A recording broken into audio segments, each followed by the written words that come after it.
संत की तुलना उनसे करके संतों का अपमान ना किया जाए। ऐसे ऐसे संतों के बातों में जो आएगा वो नफरत की आवाज को सुनेगा। वृक्ष ने कबहू फल भके, नदी ने संचय नीर, परमारथ के कारण साधुन धरा शरीर। ये भगवत त्याग और बलिदान और अध्यात्म के रास्ते पे चलने का ये प्रतीक भगवा होता है। हमारे बोलने से कहीं दंगा हो जाए, ऐसे लोग नहीं जगा सकते जो ये बोलते हैं मरे मुलायम कांसी राम, प्रेम से बोलो जय श्री राम। उत्तर प्रदेश में एक बाबा हैं जो माघ मेले में आए हुए हैं, सतुआ बाबा। उत्तर प्रदेश के मुखिया योगी आदित्यनाथ के काफी करीबी माने जाते हैं। चर्चा में इसलिए हैं क्योंकि उन्होंने अभी हाल ही में 3 करोड़ से ज्यादा की कीमत की डिफेंडर गाड़ी ली है और लगभग 4.5 करोड़ के आसपास की पॉश गाड़ी ली है। और वो कह रहे हैं कि सनातन की रफ्तार के बीच में जो भी आएगा गाड़ी उसके ऊपर चढ़ा दी जाएगी। इसी पर बातचीत करने के लिए हमारे साथ स्वामी भानुनंद जी हैं, बातचीत करेंगे इनसे। स्वागत है बाबा।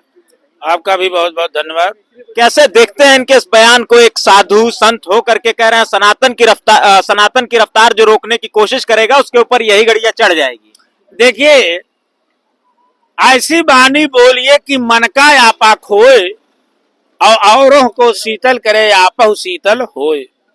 नदी वृक्ष ने कबहू फल भके, नदी ने संचय नीर, परमारथ के कारण साधुन धरा शरीर। तो साधु का संत की तुलना उनसे करके संतों का अपमान ना किया जाए। ऐसे लोग संत नहीं हो सकते।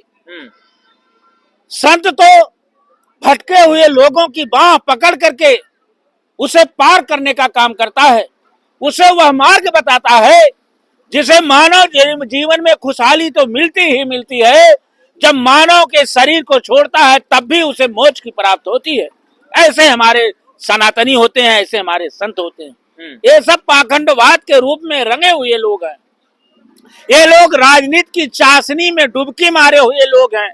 ये लोग करोड़ की गाड़ी ले करके और मुंह से विष बोलने का काम करते हैं, नफरत पैदा करने का काम करते हैं। उसी माघ मेला में जब गरीब आदमी मर गया भगदड़ में, जो सरकार की गलत नीतियों के कारण उस पे उनकी आवाज नहीं उठेगी। ऐसे बाबा नहीं हो सकते। ऐसे ऐसे संतों के बातों में जो आएगा वो नफरत की आवाज को सुनेगा, वो कट्टरवाद की आवाज को सुनेगा। ऐसी भाषा संविधान विरोधी है, लोकतंत्र विरोधी है, मानवता विरोधी है। प्रयागराज की धरती से अगर ऐसे बाबा बोल रहे हैं तो उनको अपनी वाणी पे विराम लगाना चाहिए, या तो खुल करके वो एक पार्टी का सिंबल लेकर के बोले, बाबा के रूप को बदनाम ना करें। अच्छा ये बताइए, लोग कहते हैं जब संन्यास लिया जाता है, संत लोग बनते हैं तो कहते हैं कि मोह माया से हम दूर हैं, लोभ लालच किसी तरह का कोई नहीं है, उसमें करोड़ों की गाड़ियों से चलना खरीदना। तो ये तो बाबाओं का काम है, संतों का काम है। अब रावण गया था तो ठगने के लिए बोला हम मोह माया से दूर हैं, हमें भिक्षा चाहिए, और सीता माता को ठग लिए। तो ये लोग जब समय पड़ जाता है तो बाबा बन जाते हैं, उसके बाद जनता को लूटने का काम किए। ये भगवत त्याग और बलिदान और अध्यात्म के रास्ते पे चलने का ये प्रतीक भगवा होता है। और इस भगवा को पहन करके अगर हम गलत बात को बताएं, हमारे बोलने से अगर नफरत फैल जाए, हमारे बोलने से कहीं दंगा हो जाए, हमारे बोलने से कहीं किसी को ठेस भी पहुंच जाए, तब भी हमारे ऊपर कलंक लगता है। ऐसे बाबा से डर नहीं लगता? अरे आया है सो जाएगा राजा रंग फकीर, कोई सिंहासन चढ़ चला, कोई बंधे जाए जंजीर। इन्हें कोरोना काल नहीं याद आया? इन्हें नोटबंदी से जितने लोग इसी उत्तर प्रदेश में कितने नौजवान आत्महत्या कर लिए। आज दवा के जिस माता पिता को जो कैंसर उसका बेटा तड़प रहा है पैसा के लिए, कैसे इलाज करे, हॉस्पिटल में दवा नहीं है, ये बाबा को दिखाई नहीं देता। किसानों को खाद नहीं मिल पा रही है, किसान का लड़का ही जवान होता है। आज सबसे ज्यादा परेशान इस देश में है किसान और जवान। क्या किसान सनातनी नहीं है? सनातन का अर्थ क्या है, ये समझने की जरूरत है। ये लोग केवल नफरत फैलाना चाहते हैं। ये लोग केवल प्रयागराज में बैठ करके भारतीय जनता पार्टी के एजेंट के रूप में काम करने का काम कर रहे हैं, और जनता समझ रही है। जनता इनका मुंह तोड़ जवाब 27 के चुनाव में देगी, क्योंकि ये लोग जब जिस देश के प्रधानमंत्री जी हनुमान को पतंग बना के उड़ा रहे हैं, और समय पड़ा तो विजय माल्या को उड़ा दिए। नीरव मोदी को उड़ा दिए, ललित मोदी को उड़ा दिए, यूरिया और डाई के खाद से खाद उड़ा दिए। अरे अखिलेश की सरकार थी तो बेरोजगारी भत्ता उड़ा दिए, लैपटॉप उड़ाए, कन्या विद्याधन उड़ाए, विधवा पेंशन उड़ाए, वृद्धा पेंशन उड़ाए, वैक्सीन ऐप की मार्केटिंग खत्म हो गई तो उससे फोटो उड़ा दिए। ये सब क्या है देश में? मतलब बाबा वहां बैठ के राजनीति कर रहे हैं क्या? राजनीति के धुरंधर की रसरी को बाबा बर रहे हैं, क्योंकि सोच रहे हैं कि अभी हमको गाड़ी मिली है, हो सकता है हेलीकॉप्टर मिल जाए। तो ऐसे ऐसे बाबा देश में है, ऐसे ऐसे बाबा क्या सनातन को मजबूत करेंगे? हेलीकॉप्टर की सैर तो किए हैं, हेलीकॉप्टर से पूरा सैर किए हैं वो हो सकता है निजी मिल जाए उनको, स्वयं को चलने के लिए मिल जाए, मंत्री पद बनना चाह रहे हो, राज्यसभा जाना चाह रहे हो, कैबिनेट, वो हो सकता है केंद्रीय मंत्री बनना चाह रहे हो, तब वो सनातन को मजबूत करेंगे। तो ऐसे लोग केवल देश को कमजोर करना चाह रहे हैं, जो गरीबों के ऊपर अत्याचार करने की नीति लाते हैं, मजदूरों को परेशान करते हैं, व्यापारियों को परेशान करते हैं, नौजवानों को परेशान करते हैं। महिलाएं हमारी बहनें लूटी जा रही हैं। आशा से लेकर के 69,000 भर्ती से लेकर कितने लोग दर दर मारे खा जा रहे हैं। स्टूडेंट हमारा पढ़ लिख करके बेकार हो रहा है। अरे कितने आत्महत्या कर लिए मेरे नौजवान, मेरे साथी, आप भी नौजवान हो।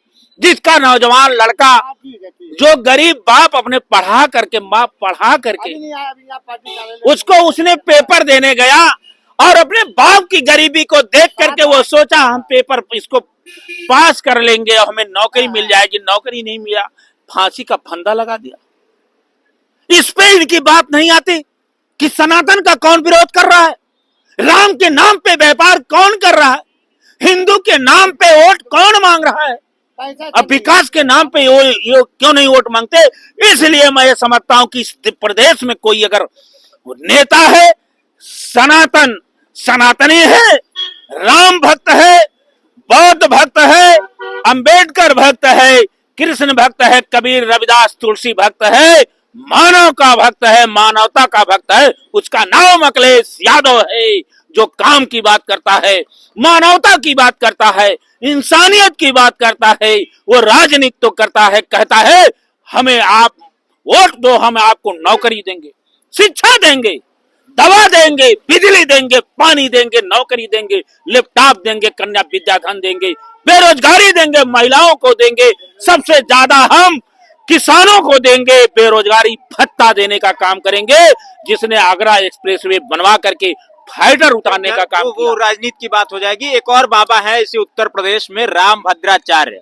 राम भद्राचार्य कह रहे हैं कि मंत्रों में इतनी शक्ति थी, इतनी ताकत है कि लोग वहां बैठ करके तपस्या ऋषि मुनि करते थे और यहाँ महिलाएं उनकी गर्भवती हो जाती थी। ये मंत्रों की ताकत थी। वो मंत्रों की ताकत थी तो वो सिद्ध पुरुष ही उस मंत्र को जगाएगा।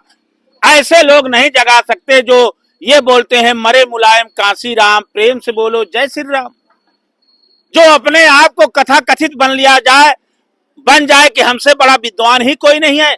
जहां हम शब्द आ गया, जहां अहंकार आ गया, तहां से वो मंत्र दूर हो जाता है, वो मंत्र दूर हो जाएगा। ये लोग अहंकार में लिप्त हैं।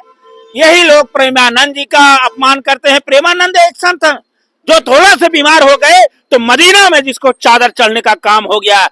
ये होता है संत। संत पूरे विश्व के कल्याण के लिए साधना करता है। ये सब लोग केवल सरकार के इशारे पे भारतीय जनता पार्टी के वोट बैंक को बनाने के लिए बाबा लोग बोलते हैं।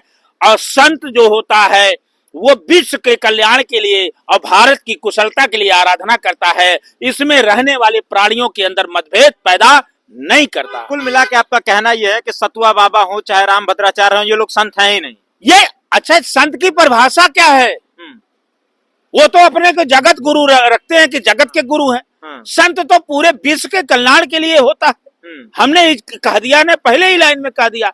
ये लोग देखिए, संत की व्याख्या करते करते गीता थक गई है, रामायण थक गई है, वेद पुराण शास्त्र जितने संत हमारे हैं, संतों की महिमा अनंत है।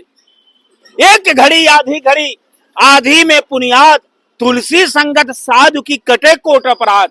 संतों के पास जाने से अपराध कट जाता है। संतों के दर्शन मात्र से डाकू छिनैती डकैती छोड़ देता है। संत डाकू को मारने की बात नहीं करता, डाकू से उसकी डकैती छीनने की बात करता है। उसे मारने की बात नहीं करता, वह संत का स्वरूप होता है। चलिए, ये हमारे साथ स्वामी भानु महाराज थे, जिनसे बातचीत हो रही थी। लगातार इस तरीके की बयानबाजी माघ के मेले में देखने को मिल रही है कि माघ के मेले में जो संत आए हुए हैं सतुआ बाबा, उन्होंने लग्जरी गाड़ियों का एक काफिला खड़ा कर लिया है। 3 करोड़ की कीमत की डिफेंडर, 4.5 करोड़ की कीमत की पॉश गाड़ी, तमाम इस तरह की लग्जरी गाड़ियों का काफिला उनके पास है। सबसे बड़ा सवाल ये खड़ा होता है कि आखिर साधु संतों के पास इतना पैसा कैसे आता है कि लग्जरी गाड़ियां खरीद लेते हैं, वो मोह माया से दूर होने के बावजूद, जबकि इस देश में जरूरत शिक्षा पे खर्च करने की है, स्वास्थ्य पे खर्च करने की है, नए रोजगारों के सृजन करने की है। फिलहाल इन सब मुद्दों पर आप क्या सोचते हैं, कमेंट्स के माध्यम से बताइएगा। हम जल्दी मिलेंगे अगली वीडियो में, तब तक के लिए नमस्कार।